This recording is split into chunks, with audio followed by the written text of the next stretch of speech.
Thought Vibration, or the Law of Attraction in the Thought World. Chapter 6. How to become immune to injurious thought attraction. The first thing to do is to begin to cut out fear and worry. Fear thought is the cause of much unhappiness and many failures. You have been told this thing over and over again, but it will bear repeating. Fear is a habit of mind which has been fastened upon us by negative race thought, but from which we may free ourselves by individual effort and perseverance. Strong expectancy is a powerful magnet. He of the strong confident desire attracts to him the things best calculated to aid him: persons, things, circumstances, surroundings, if he desires them hopefully, trustfully, confidently, calmly. And, equally true, he who fears a thing generally manages to start into operation forces which will cause the thing he feared to come upon him. Don't you see, the man who fears really expects the feared thing, and in the eyes of the law is the same as if he really had wished for or desired it. The law is operative in both cases, the principle is the same. The best way to overcome the habit of fear is to assume the mental attitude of courage, just as the best way to get rid of darkness is to let in the light. It is a waste of time to fight a negative thought habit by recognizing its force, and trying to deny it out of existence by mighty efforts. The best, surest, easiest and quickest method is to assume the existence of the positive thought desired in its place, and by constantly dwelling upon the positive thought, manifest it into objective reality.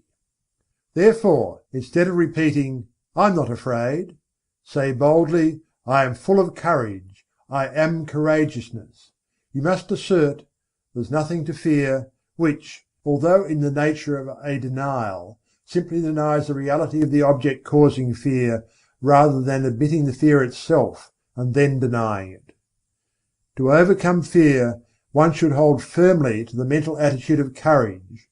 He should think courage, say courage, act courage. He should keep the mental picture of courage before him all the time, until it becomes his normal mental attitude. Hold the ideal firmly before you, and you will gradually grow to its attainment. The ideal will become manifest. Let the word courage sink deeply into your mind, and then hold it firmly there until the mind fastens it in place. Think of yourself as being courageous. See yourself as acting with courage in trying situations. Realize that there is nothing to fear, that worry and fear never helped anyone and never will. Realize that fear paralyzes effort, and that courage promotes activity. The confident, fearless, expectant, "I can and I will" man is a mighty magnet. He attracts to himself just what is needed for his success. Things seem to come his way, and people say he is lucky. Nonsense! Luck has nothing to do with it. It's all in the mental attitude. And the mental attitude of the "I can't" or the "I'm afraid" man also determines his measure of success. There's no mystery whatsoever about it. You have but to look about you to realize the truth of what I have said. Did you ever know a successful man who did not have the "I can and I will" thought strong within him? Why, he will walk all around the "I can't" man, who has perhaps even more ability. The first mental attitude brought to the surface latent qualities, as well as attracted help from outside, whilst the second mental attitude not only attracted "I can't" people and things, but also kept the man's own powers from manifesting themselves. I have demonstrated the correctness of these views, and so have many others, and the number of people who know these things is growing every day. Don't waste your thought force, but use it to advantage. Stop attracting to yourself failure, unhappiness, inharmony, sorrow. Begin now, and send out a current of bright, positive, happy thought. Let your prevailing thought be, "I can and I will." Think, "I can and I will." Dream, "I can and I will." Say, "I can and I will." And act, "I can and I will." Live on the "I can and I will" plane, and before you are aware of it, you will feel the new vibrations manifesting themselves in action, will see them bring results, will be conscious of the new point of view, will realize that your own is coming to you. You will feel better, act better, see better, be better in every way, after you join the I can and I will brigade. Fear is the parent of worry, hate, jealousy, malice, anger, discontent, failure, and all the rest. The man who rids himself of fear will find that the rest of the brood have disappeared. The only way to be free is to get rid of fear. Tear it out by the roots. I regard the conquest of fear as the first important step to be taken by those who wish to master the application of thought force.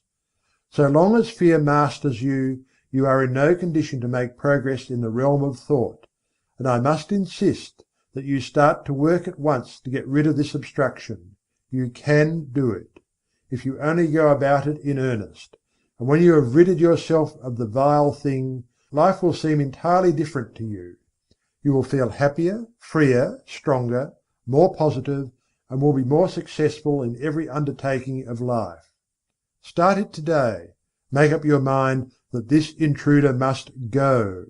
Do not compromise matters with him, but insist upon an absolute surrender on his part. You will find the task difficult at first, but each time you oppose him, he will grow weaker and you will be stronger. Shut off his nourishment, starve him to death. He cannot live in the thought atmosphere of fearlessness. So, start to fill your mind with good, strong, fearless thoughts. Keep yourself busy thinking fearlessness, and fear will die of his own accord. Fearlessness is positive, fear is negative, and you may be sure that the positive will prevail. So long as fear is around with his but, if, suppose, I'm afraid, I can't, what if, and all the rest of his cowardly suggestions, you will not be able to use your thought force to the best advantage. Once get him out of the way, and you will have clear sailing, and every inch of thought sail will catch the wind. He is a Jonah. Overboard with him. The whale who swallows him will have my sympathy. I advise that you start in to do some of the things which you feel you could do if you were not afraid to try. Start to work to do these things, affirming courage all the way through, and you will be surprised to see how the changed mental attitude will clear away obstacles from your path, and will make things very much easier than you had anticipated. Exercises of this kind will develop you wonderfully, and you will be much gratified at the result of a little practice along these lines.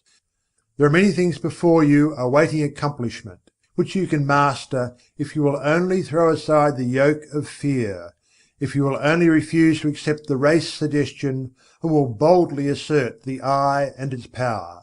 And the best way to vanquish fear is to assert courage, and stop thinking of fear.